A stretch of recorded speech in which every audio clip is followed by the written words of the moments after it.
ఇప్పుడు ఇంద్రుడు అహల్య చెయ్యకూడని తప్పు చేసేశారు. ఒక భార్యని విడిచిపెట్టేయడానికి పురుషుడికి ఇంతకన్నా బలమైనటువంటి ఆధారం అక్కర్లేదు.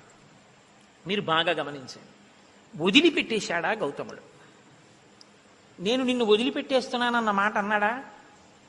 కోపం ఏమైనా పడ్డాడా? లేదు. ఏమన్నాడో తెలుసా అండి? ఇహ వర్ష సహస్రాన్ని బహూనిత్వం నివశ్యసి, ఇక్కడే ఉండు, వాయుభక్ష, గాలి తిను, నిరాహార, అన్నం తినద్దన్నాడు. ఎందుకని?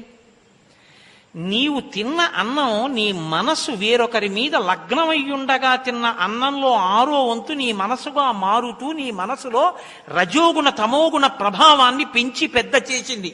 అన్నం తినేటప్పుడు ఏవి పడితే అవి చూస్తూ అన్నం తినకూడదు.